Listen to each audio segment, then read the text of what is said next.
Welcome back to Chasing Green. My name's Jake.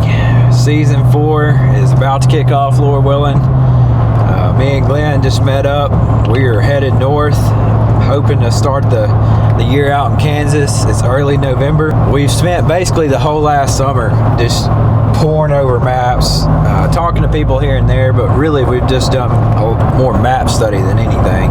And we've never even hunted ducks anywhere out of the state of Arkansas. So this is all completely new to us. We've been watching videos, stuff like that, just doing anything we can to kind of cyber scout before we get here. But we've kind of, like I said, just poured over the maps, picked out a route we want to do, and we got about a 7-hour drive ahead of us. We got to take care of a few things, so we're not going to get into after dark, but the weather couldn't be any more perfect from what they're saying. It's going to be another hard cold front. We've already had one. There's been a lot of fowl moving through the nation already. We got a lot of ducks in Arkansas right now, so and I've heard reports of them being in Oklahoma and Kansas and the Dakotas and all that, so it's looking promising. We hope to meet up with a couple of other YouTubers there and do some hunting with them and really just experience all that the Central Flyway has to offer. We hope to kind of start out in Kansas, and then a little bit later on in the season we hope to go to Oklahoma and really just kind of expand our horizons, I guess. But we've only got about 12 to 13 days. We hope it'll be enough. We're packed to the brim. Got every decoy we got with us. Got our little tin can boat. We have no idea where we're staying. We've been searching the internet, looking if we're going to do like Airbnb or hotels, but we're pretty pumped up. We've been planning this trip for a while, and Lord willing, it's about to go down. So the first few days we're probably just going to spend scouting. We're not going to hunt any maybes. We're going to try to go find a good solid hunt. And like I said, we've kind of planned out our route, so we're just going to do a lot of walking, a lot of glassing, a lot of riding in the boat, just trying to put the terrain types together, read waterfowl reports, stuff like that. So we really just plan on spending the first 3 days, unless we just get super lucky and find some straight scouting.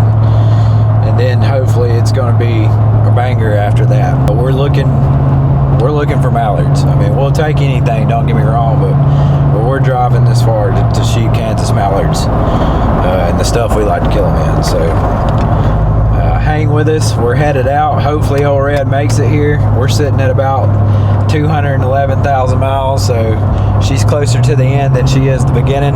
Maybe we'll make it all in one piece, and we'll have some good duck hunting coming your way soon. Hang with us.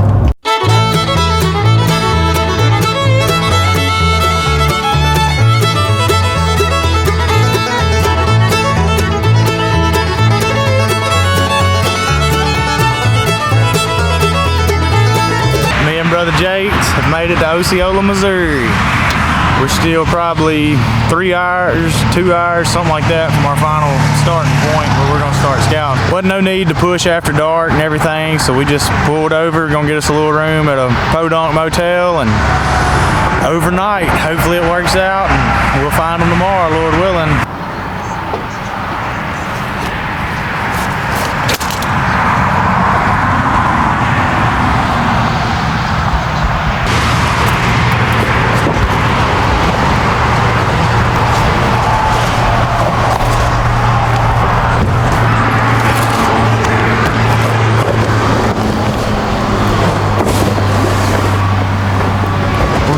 Decoys packed in here tight.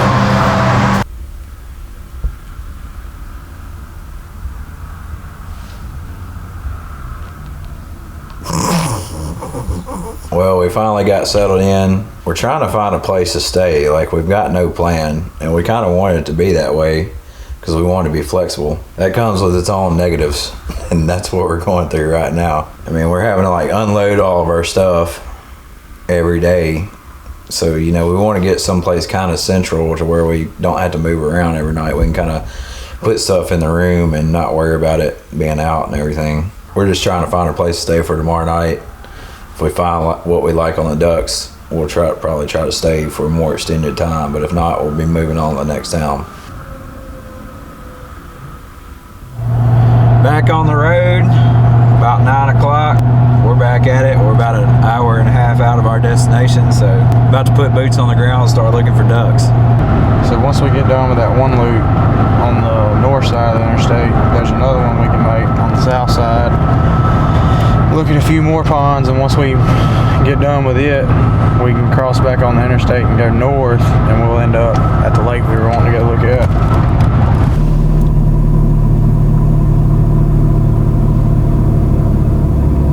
And they all see us.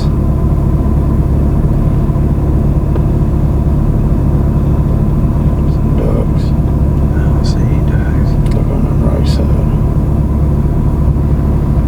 Oh yeah, it's a couple. Gosh dang. We about just got run over.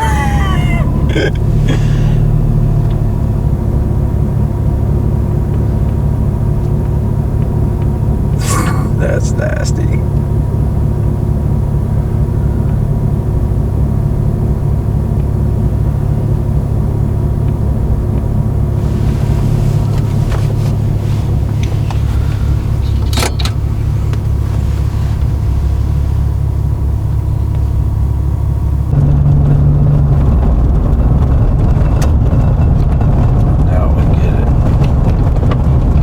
Try.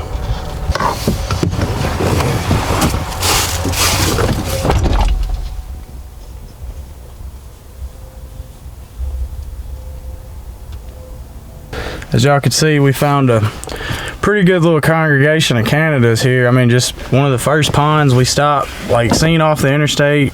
There might be a pond close by, so we hit the first little gravel road, went down there, and sure enough, there's a solid probably 100 Canadians on this pond. I mean, it's definitely the biggest congregation of Canadas that us Arkansas boys have ever seen, so we're pretty pumped. Jake's up there now asking the guy for permission if we can hunt it, and I mean, we watched a big group of like 20 put in, so we'll more than likely try to get on it for in the morning. But like I said, depending on what kind of stipulations the landowner has and what we see the geese continue to do, could depict when we go after them. No es bueno.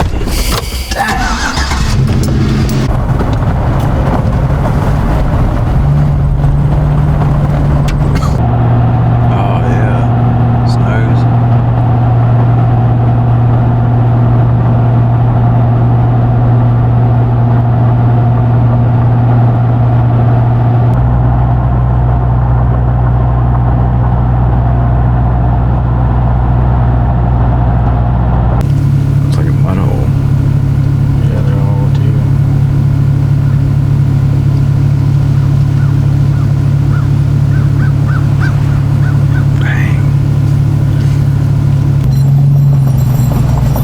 That's a lot of ducks for that little mud puddle. They go back down?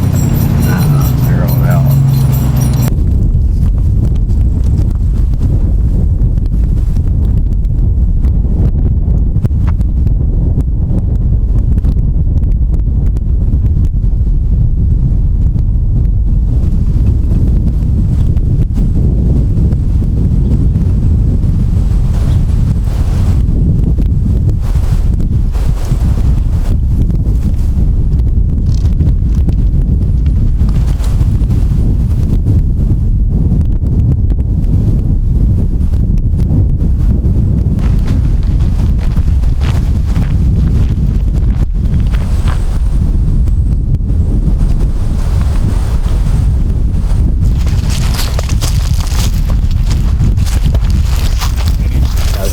Y'all back on it?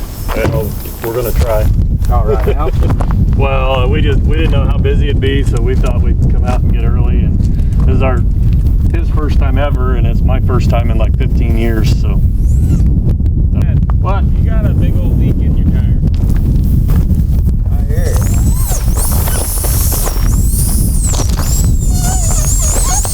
Well, maybe we won't be duck hunting.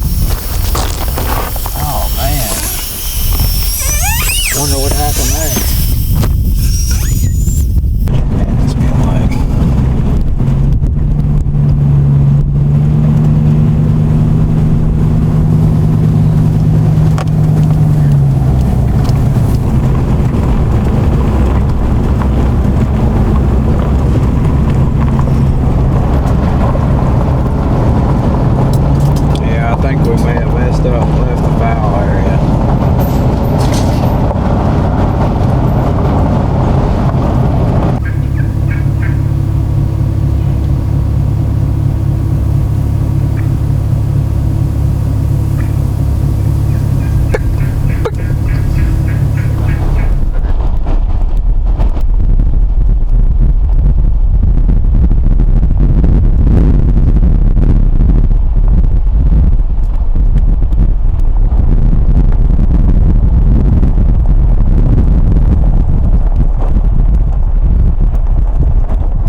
see. Dangle it out there, see if we catch anything.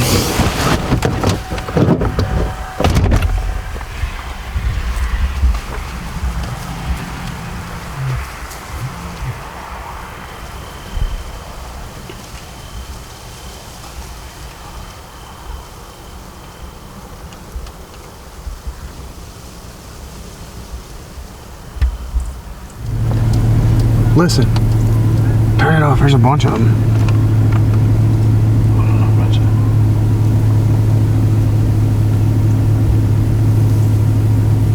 Here's 3 mallards.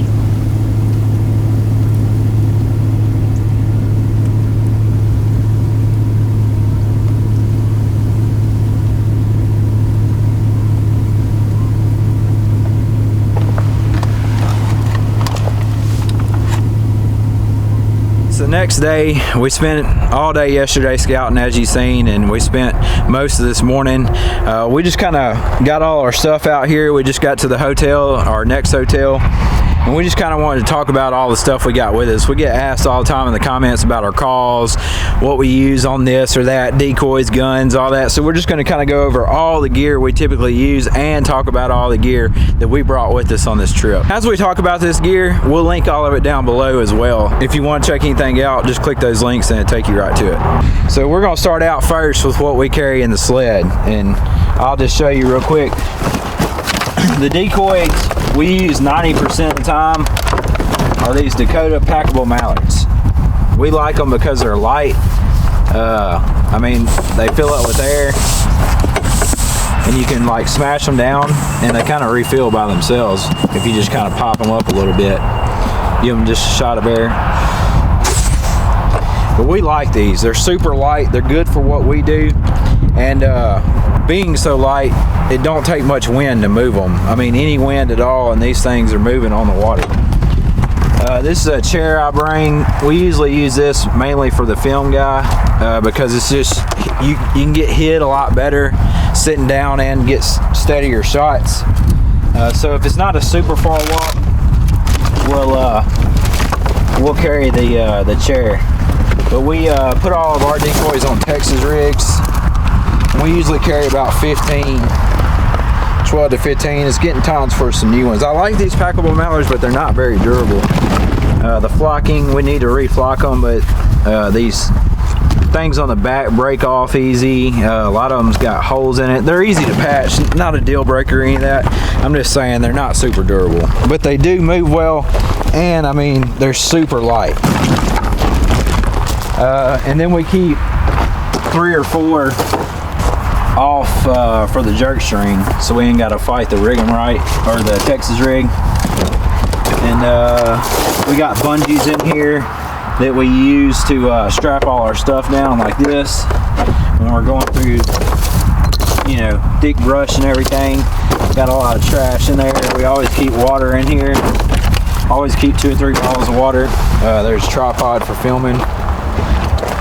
Moving on from that, we always have a jerk rig with us, usually 2. I've got a rig 'em right one that's like on the anchor weight, but we like this. This is the Mojo one. I'm pretty sure they actually quit making it, but we like it because we can use it anywhere. Stick it down in the ground. It's got good tough string on it, good high quality snaps, and you can really jerk on this thing and kind of do the water trick thing that we do so much. Spraying water in there. But we like this jerk rig, and it just fits in the sled nice. We also usually collect beaver sticks. We have not messed with this at all. This is strictly from what a beaver did, but they make great walking sticks, and we're always in swamps and whatnot and need to check water depth, see how deep it is when we're walking in, so we usually carry a couple of these. Moving on to that, just to my personal stuff, this is my Beretta A300. I've done a review on this. If you haven't seen it, check it out. Got a Pattern Master original long range in it. Also done a review on that. Love that. Not so much the gun. I've heard good things about them, but mine was not a great one. Good pair of binoculars. Those are key on any kind of scouting trip. These are Leopolds. Great binoculars. Me and Glenn both got a pair. We're trying the high and dry waders out this year. so far we absolutely love them. They're the best, like most athletic fitting breathables that we've ever tried. They fit just really well. I mean, I feel like I could run a marathon in them. They're really light. We really like them so far, but we've only been using them for like a week, so we're gonna test them for the season before we do like a full review on what we think about those. I get asked about my calls all the time, what we use. We both use Duck Commander Drake whistles. They're awesome. And this is a high roller. I usually just use this for pintails. Everything else whistle wise, I use the Duck Commander Drake whistle, like teal, widgeon, whatever you want to use.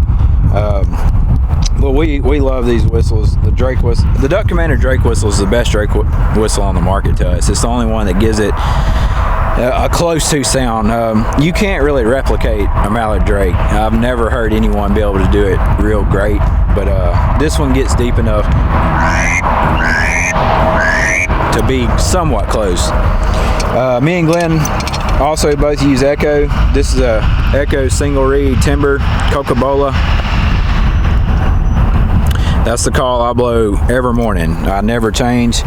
Sometimes I'll put a spec call or Canadian call on here as well. I don't have anything on it right now. But as far as the duck call go, I never change. This one's perfect. It's loud, but it's that Coca-Cola, so it's kind of quiet too. I use a Drake walk-in backpack. It's got all the pockets you could want in here. I keep a tree strap to strap around a tree so that I can hang ducks and my gun on it, my bag. We also keep extra string in here, the jerk string. I keep an extra jerk rig in here. We typically only use this one when we really need motion or in deep water where we can't use a stick one. You can run this in any depth you want. We also keep our duck lanyards in here. We actually just lost our favorite one and we only have one left. So I'm gonna have to get a new one pretty soon. That's what I keep in that pocket. The Drake backpacks are awesome, especially the new 2.0s. And the next one, I usually keep like toilet paper in here. I have a magnet in case you drop something in the water. It's pretty stout. Phone charging cable. We carry like external batteries with us. Hardy face paint. Extra batteries for my hearing protection. Zip ties for the jerk string, maps, all that we need that I really want to keep dry, I keep in there. Moving on from there, keep our snacks in here. The light, this is a high noon Browning. I've had these lights for like 10 years. These are the best lights, duck hunting lights in my opinion. They're not rechargeable, which I like because Glenn and all them usually use them, and at least 10 times a season they're like, I forgot to charge my light last night. So these are always ready to go. You just got to replace the battery maybe twice a season. They're completely waterproof. They float. They got 2 different levels on them, super high, super low. They're great lights. Highly recommend them. This is the hearing protection I use. This is Pro Ears Predator Golds. They're electronic. They let you hear things that aren't that loud but block out the things that are like gunshots that are loud. I love these. The only problem I got with them are that they're muffs and they get uncomfortable after wearing them for like an hour or two. And that's why you'll see me taking them on and off a lot. These are just the socks we wear, -33, ankle gaiters, Drake gloves,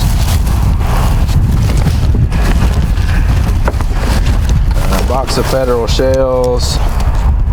I shoot 3-inch number 3s, and usually that's about it. I mean, I'll put some snacks and drinks in here, but I pretty much got everything we could possibly need for the most part.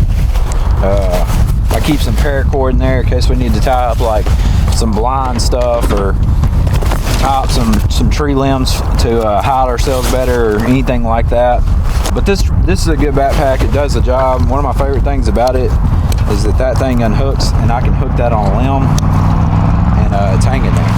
So one more thing me and Glenn both use are these -33 mid layers. These are awesome. We use -33 base layers, -33 face masks, -33 socks. It's all merino wool, incredible brand. We're not like sponsored by them or anything. We just love them. I mean, they're expensive, but this thing is super warm. It's like, it's a heavyweight. It's their warmest layer, but it's super thin. I mean, it's not bulky at all. I can wear this under my jacket and still be real movable. We love these. We wear them around town. We wear them hunting. They're just incredibly warm and efficient and light and just awesome. Y'all seen Jake's stuff? This is kind of what I carry every day. I was using this little blind bag here, and like Jake said, you know, it's not real big, so you can't put a lot of stuff in it, and you typically don't have to dig through it to find your stuff, but I just got to where I didn't really like it. Like I said, I ended up digging half the time because most of the stuff I was carrying was small, and like he said, he's carrying all the paracord and multi-tool stuff like that. Now I was actually wondering, like, why don't I have so much stuff in my bag anymore? And I realized Jake's carrying it all now because I'm typically dragging the sled, and we normally put camera equipment in there. And we also like to keep the sled as light as we can because it sucks if you're dragging it on dry ground with a bunch of stuff in it. But I guess this is the bag that I've kind of went to now. It's more of a Mojo backpack is what it is, but just a backpack in general is kind of more the speed I like. Now I can just throw it on my back. It's got multiple pockets typically, so you can, you know, spread your stuff out. Whatever you're gonna have more accessible, you can put in one pocket. You know, your bigger stuff that's not really as important, you can just throw it in the big part, and if you have to dig, you know, that's just part of it, I guess. But then we've got our Drake case here. It's supposedly kind of a flotation case, but not really, I don't think. And I've never tested it. Yeah, I've never dropped it in the water to see, but I do like it because it comes apart like this. If you do get it wet, which we typically do, you can take it apart, leave it in the sun, and it'll be dry by the next morning in most instances. And then I've got the OA400 here. She's starting to get some battle scars on her. A little water. But like I say, I'll probably do a review on the A400 after this season. I feel like I've shot it enough now to get a good feel for it. And like I say, I also shoot the extended range goose choke, or I think it's the Pattern Master goose. What is it? Yeah, Code Black Goose. And like I say, it's just more kind of a full pattern and shortens your shot string, everything. Jake did the review on the Pattern Master choke. But as far as my bag, I haven't really been carrying a lot these past couple of years, like I said, because Jake's carrying it all. I think I got my calls in there, as you've seen with Jake, the Duck Commander Drake whistle, and then I blow an acrylic Echo timber, and like he said, that's what I blow every day unless I accidentally pick this one up, and that's has happened, but more than likely gonna be taking that one off so that don't happen.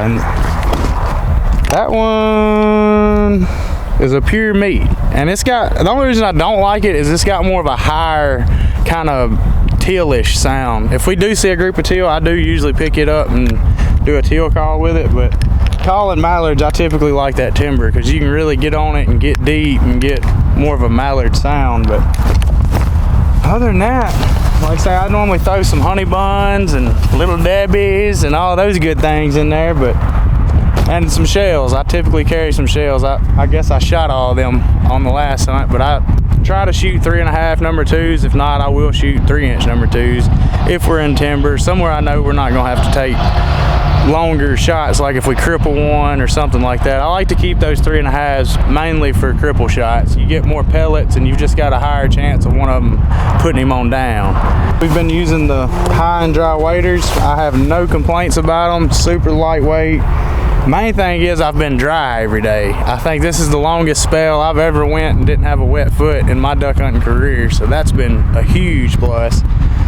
And after that, it's kind of just a bunch of stuff we brought just in case. I think we brought 3.5 dozen honker decoy or full body honker decoys, and then brought like 2 dozen shells, and we may or may not even put those out. We also brought a dozen full body specs that we've also never put out even back home, which we've never put these out back home especially.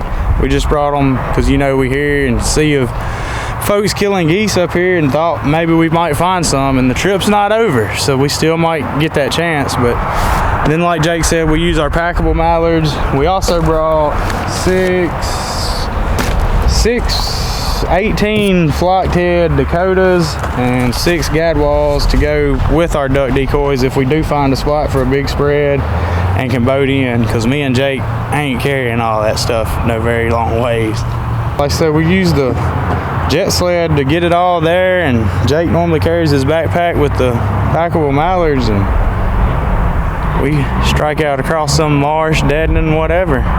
But that's gonna about wrap all this up for today's video. Tomorrow we're just gonna keep scouting, keep trying to find the X. We just got up here to Kansas, like I said, and I think we're about to get on some ducks. We've seen ducks just about everywhere. We're finding them in the ponds, so we're probably gonna continue to pursue that, and just hopefully eventually get permission or find one of these ponds on the public ground up here that's holding ducks. But be sure and follow us along. We got a lot more videos coming, and hopefully it's going to be a beatdown. We love you. We thank you for checking us out. Be sure and subscribe if you hadn't already, and Lord willing, we'll catch you next time right here on Chasing Green. Baby!